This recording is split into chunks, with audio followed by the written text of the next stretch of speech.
নমস্কার বন্ধুরা, বনশ্রী রন্ধনালয়ে সবাইকে স্বাগত জানিয়ে আমি বনশ্রী আজ শুরু করছি একটি পরোটার রেসিপি। তো আজ আমি কি পরোটা বানাবো সেটা দেখে নেওয়া যাক। আজ আমি বানাবো ব্রোকলির পরোটা। ব্রোকলির পরোটা বানানোর জন্য প্রথমেই দরকার একটা বড় সাইজের ব্রোকলি। তা আমি বাজার থেকে একটা বড় সাইজের ব্রোকলি নিয়ে চলে এসেছি। এখন আমি এই ব্রোকলিগুলো টুকরো ব্রোকলির ফুলগুলো চাকু দিয়ে কেটে নেব। আর যে ফুলগুলো একটু বড় সাইজের থাকবে সেগুলো আরেকটু ছোট করে নেব, 2 ভাগ করে নেব। শীতকালে তো প্রচুর পরিমাণে ব্রোকলি পাওয়া যায়, তো বাজার থেকে একটা ব্রোকলি কিনে নিয়ে এসে এরকমভাবে ব্রোকলি পরোটা বানানোর অনুরোধ রইল। খুব সহজ একটা রেসিপি, পুর ভরা ঝামেলা ছাড়াই আমি ব্রোকলির পরোটাটা বানিয়েছি। প্রথম থেকে শেষ পর্যন্ত দেখতে থাকুন, দেখলেই বুঝতে পারবেন আমি কিভাবে পরোটাটা বানালাম। তো এখন আমি এই ব্রোকলির টুকরোগুলো জল দিয়ে ভালো করে ধুয়ে নেব। যে ব্রোকলিগুলো আমি ভালোভাবে ধুয়ে নিচ্ছি এখন। আর ব্রোকলিটা একটু বেশি দিন হয়ে গেছে, তাই জন্য ব্রোকলির ফুলগুলো ঝরে গেছে অনেক। তো যাই হোক, ভালো করে ধোয়া হয়ে গেছে। এখন আমি ওভেনে একটা কড়াই বসিয়ে দিয়েছি। এখন কড়াইয়ের মধ্যে কিছুটা পরিমাণ জল দিয়ে দেব। এই জলটা আমি একটুখানি গরম হতে দেব। এই জলটা গরম করছি কারণ ব্রোকলিগুলো আমি এই জলের মধ্যে একটু ভাপিয়ে নেব। তো এখন এই জলের মধ্যে আমি জলটা গরম করে জলের মধ্যে ব্রোকলিগুলো দিয়ে দিচ্ছি। এই ব্রোকলিগুলো দেওয়া হয়ে গেলে আমি এর মধ্যে একটু নুনও দিয়ে দেব। ব্রোকলি আর নুনটা দেওয়ার পর আমি এটা ঢেকে কিছুক্ষণের জন্য রেখে দেব, দিয়ে ব্রোকলিটা একটু ভাপিয়ে নেব গরম জলে।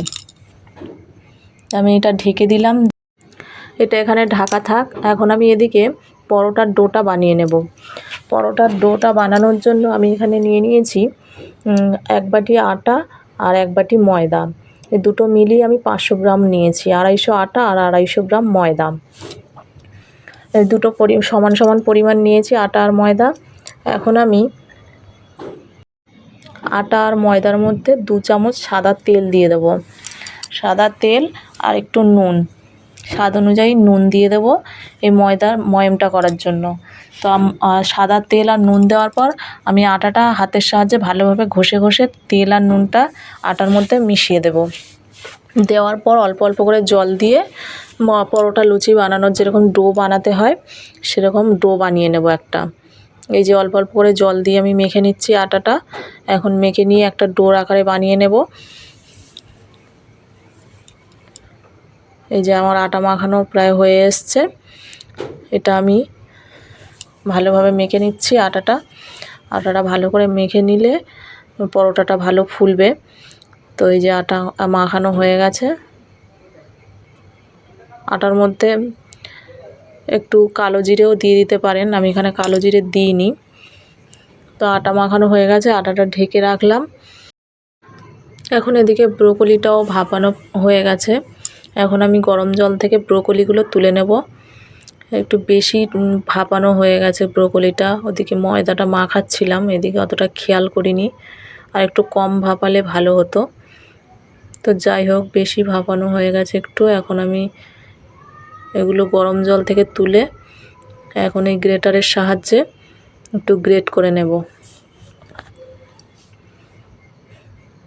যে একটু বেশি ভাপানো হয়ে গেছে বলে ব্রোকলিটা ঝরে যাচ্ছে। তো আমি হালকাভাবে গরম গরম অবস্থায় এই ব্রোকলিগুলো গ্রেট করে নিচ্ছি। এই যে আমার সমস্ত ব্রোকলিটা গ্রেট করা হয়ে গেছে।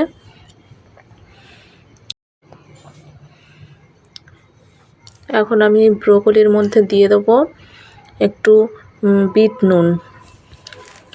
নুন মানে ওই কালো নুন, ব্ল্যাক সল্ট, সেটা আমি দিয়ে দেবো এর মধ্যে। তারপর একটু দিয়ে দেবো স্বাদ অনুযায়ী সাদা নুন।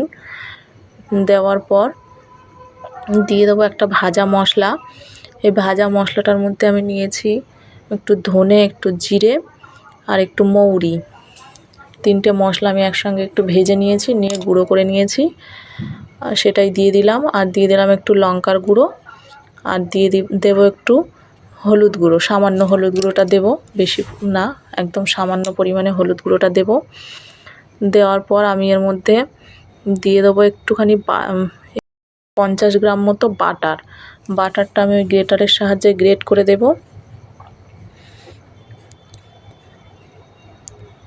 দিয়ে আমি এখন এটা হালকা হাতে একটুখানি মাখিয়ে নেব, বেশি চটকাবো না আর কি, হালকা ঝুরঝুরো ভাব করে এটা মাখিয়ে নেব। এই যে এটা আমার এখন মাখানো হয়ে গেছে। এখন আমি যে আটাটা মাখিয়ে রেখেছিলাম সেটা আমি এখন লেচি কেটে নেব। এরকম সাইজের লেচিগুলো করব। আমার পুর ভরে তারপরে বেলবো না, আমি রুটিটা বেলে নিয়ে ওপর থেকে পুর দিয়ে ভাঁজ করে দেব। কিভাবে করব সেটা দেখতে থাকুন।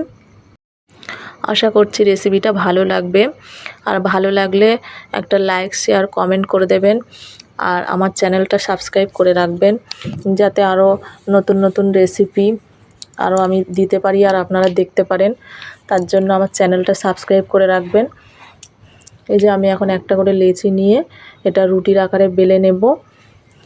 একটু পাতলা করে বেলবো রুটিটা, পাতলা করে না বেললে, মোটা করে বেললে ভেতরটা কাঁচা থেকে যাবে। সেজন্য আমি একটু পাতলা করে রুটির আকারে বেলে নেব একটা করে লেচি নিয়ে। এই যে আমার বেলা প্রায় হয়ে গেছে। এরকম পাতলা করে বড় করে একটু বেলে নিতে হবে, সাইডগুলো একটু পাতলা করে নিতে হবে এরকমভাবে। এবার আমি এর মধ্যে আগের থেকে যে পুরটা বানিয়ে রেখেছিলাম ব্রোকলির, সেই পুরটা দিয়ে দেবো চামচের সাহায্যে, দিয়ে একটা ত্রিভুজ আকারের বানাবো এর ওপরটা এরকমভাবে।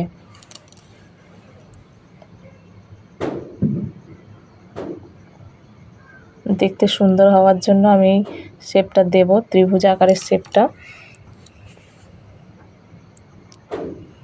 এই যে এরকমভাবে পুরটা এরকমভাবে বসিয়ে দিয়ে একটা করে সাইড তুলে এরকমভাবে ভাঁজ করে দিতে হবে, আর হাতে একটু জল নিয়ে ওই কোণাগুলোতে লাগিয়ে দিলে একসঙ্গে লেগে যাবে, ছেড়ে যাবে না।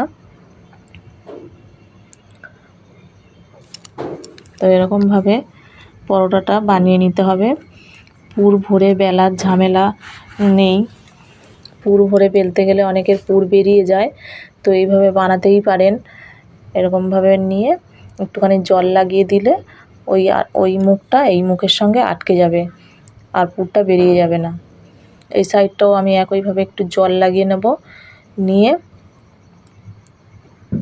এইভাবে আটকে দেব। দিলেই ব্রোকলির পুর ভরা পরোটা শেপটা রেডি হয়ে গেছে। এরকমভাবে বানিয়ে নিলে আর পুর বেরিয়ে যাওয়ার কোনো ঝামেলা থাকবে না। তো এইভাবে একটা একটা করে আমি সবগুলো পরোটা বানিয়ে নেব।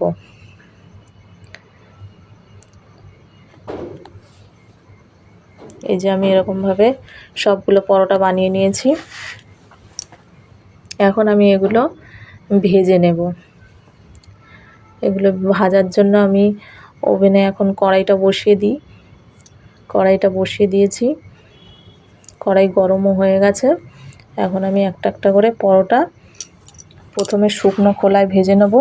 এপিট ওপিট করে শুকনো খোলায় ফার্স্টে ভেজে নেওয়ার পর তারপর হালকা করে 1 চামচ করে তেল দিয়ে একটা পার করে 1 চামচ করে সাদা তেল দেব, দিয়ে একটা পর করে পার ভেজে তুলে নেব। নিলেই আমার রেডি হয়ে যাবে ব্রোকলির পরোটা। শীতকালের সকালে বা রাত্রের ডিনার বা সকালের ব্রেকফাস্টে এইভাবে বানিয়ে খেতেই পারেন ব্রোকলির পরোটা। এই যে আমার শুকনো খোলায় দুপার ভাজা হয়ে গেছে। এখন আমি তেল দিয়ে দিচ্ছি, 1 চামচ করে সাদা তেল। এক পার দিয়ে দিয়েছি, এক পার হয়ে গেছে। এখন উল্টে অপর পারেও দিয়ে দেব। এইভাবে ভেজে তুলে নিলেই ব্রোকলির পরোটা রেডি হয়ে যাবে। আর এই পরোটার সঙ্গে কোনো তরকারি না হলেও চলবে, কারণ ভিতরে ব্রোকলির পুরটা রয়েছে। এটা শুধু সস দিয়ে খাওয়াও যেতে পারে, আবার কেউ চাইলে তরকারি দিয়েও খেতে পারেন। এই যে আমি একটা একটা করে এইভাবে পরোটাগুলো ভেজে নিচ্ছি। দেখতেই পেলেন কতটা সহজ রেসিপি। তো একবার বাড়িতে বানিয়ে দেখবেন কেমন লাগছে রেসিপিটা। ভালো লাগলে অবশ্যই একটা কমেন্ট করে দেবেন। এরকমভাবে আমি সমস্ত পরোটাগুলো ভেজে নিচ্ছি। এইভাবে ভেজে নিলেই রেডি হয়ে যাবে পরোটা। দেখুন কত সুন্দর দেখতে হয়েছে পরোটাগুলো। Thank you for watching.